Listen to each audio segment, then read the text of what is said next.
one more time. Hello everyone. This is a video about installing fuel injectors into a 1999 Toyota Tacoma. These look very nice, but they're not new. They're reconditioned fuel injectors. The Toyota is a V6. The one I have, 3400. Alright, I'm making sure I have all the parts I need to start this process. The Toyota does not have a port to check the fuel pressure. It does use a Banjo bolt, and it's commonly used and has been for many years. This is a Russell 640700. Don't worry about it, I'll put this in the notes. That connects to the fuel rail.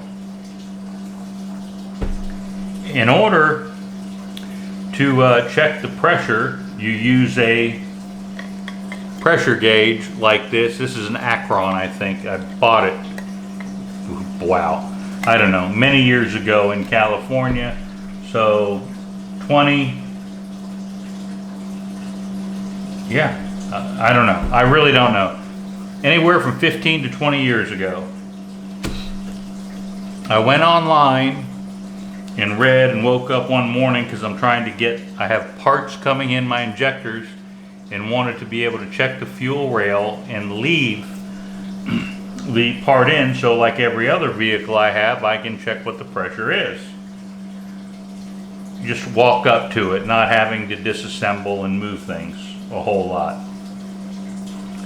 That being said, on the internet I found the Russell unit on a page that said, okay, you need this part. That's great. And as you can see, let me open this up. It comes with 2 aluminum bolts that are required to use, and it has, the reason it's a Banjo, if you can see, there's a hole there, and this has no cap. It has an open cap on the head, on the end that's threaded. This part goes into the truck.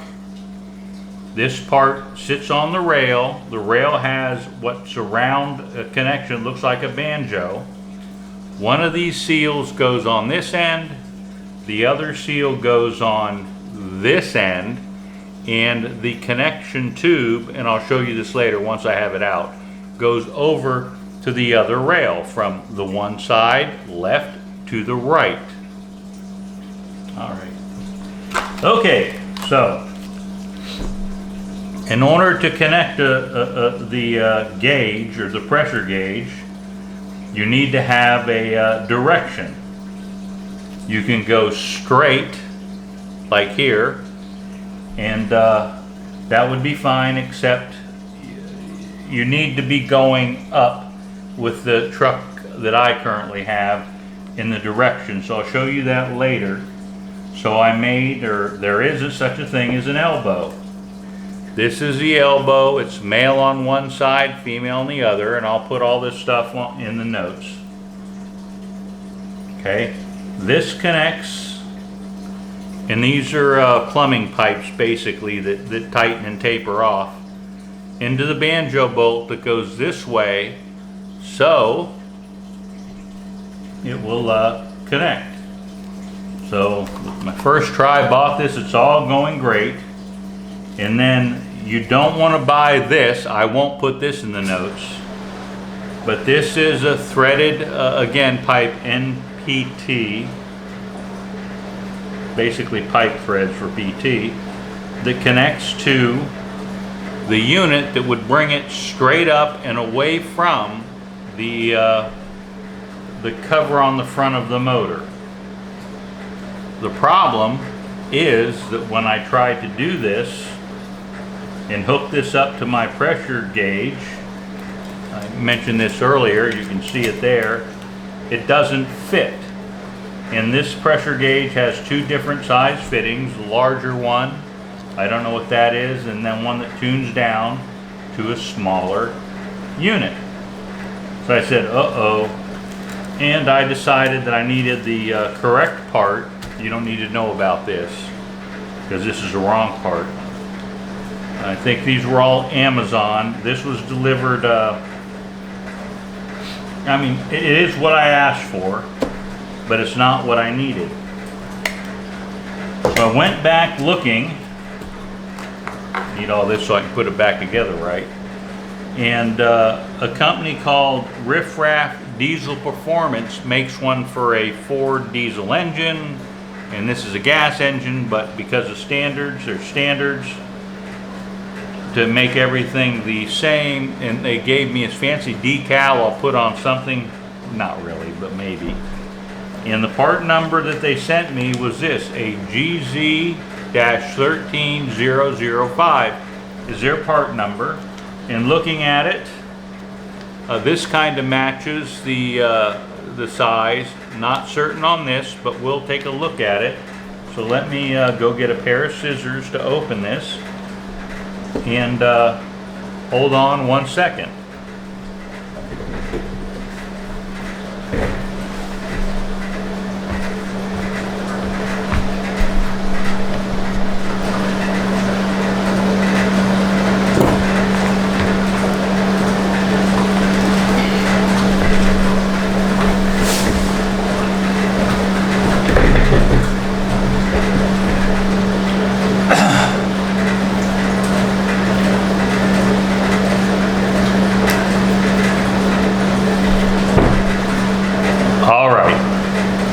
I grabbed a pair of scissors.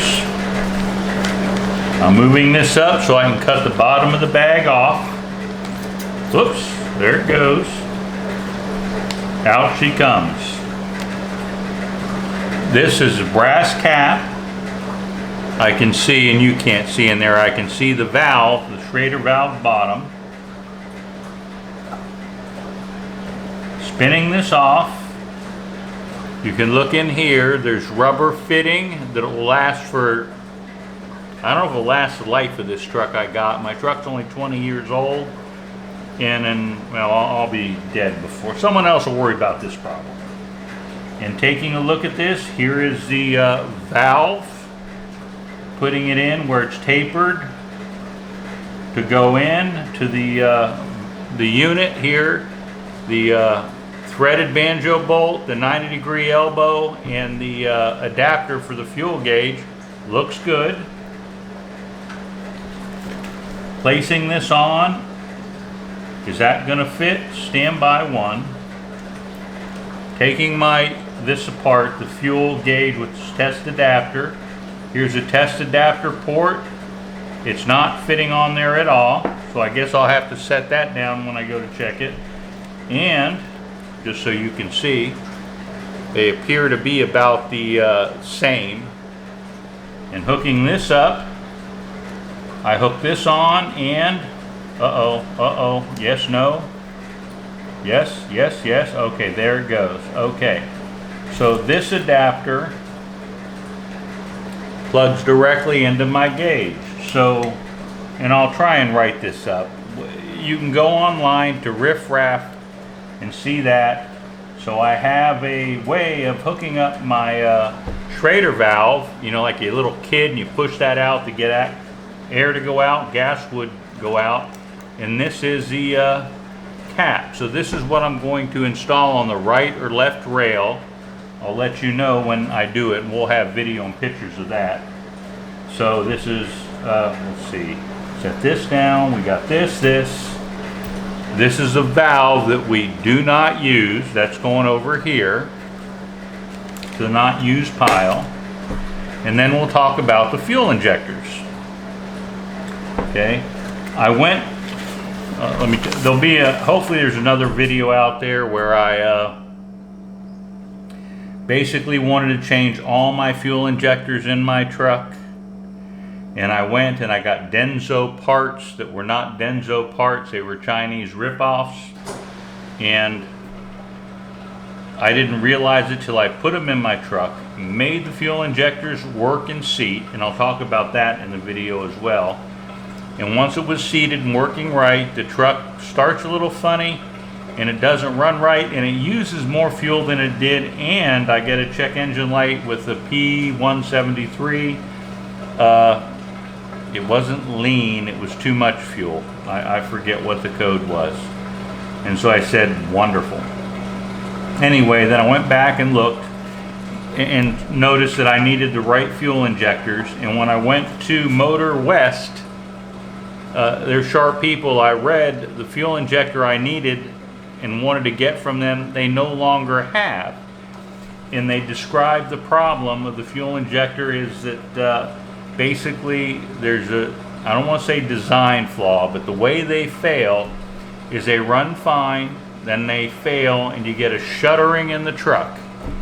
And my truck, or engine, motor, car, whatever they put the .34 liter V6 in, and then it works, and then it doesn't, and then I got it home and I started it, and the next time I used it, it works well. Then it came up to heat and it didn't work.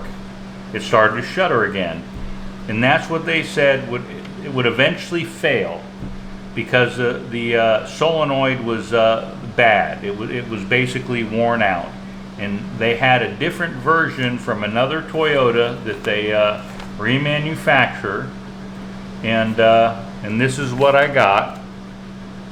Okay, and they matched the set because I got 6, and it cost $200, which is $120 more than my brand new Chinese ripoffs. But what they do is hopefully work, and I'll let you know. They have been reworked. There's a 3-year time, what do they call that, guarantee with unlimited miles, because fuel injectors do nothing but let fuel in. I received them and they were packaged like so.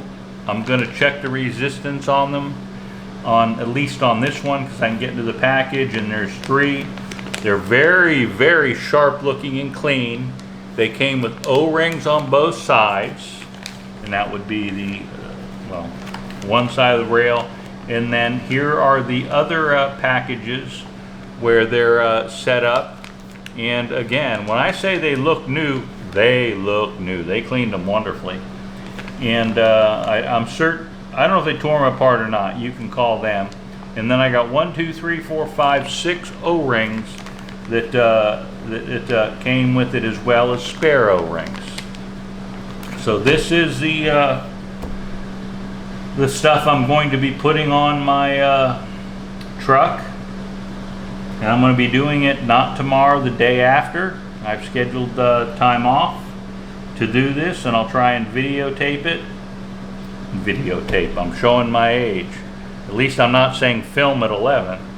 Anyway, but that's what I plan on doing. I'll put the information in so you have it, so you know what you need for to put a port on your vehicle, and to change out the fuel injectors. I'll do a video on that as well.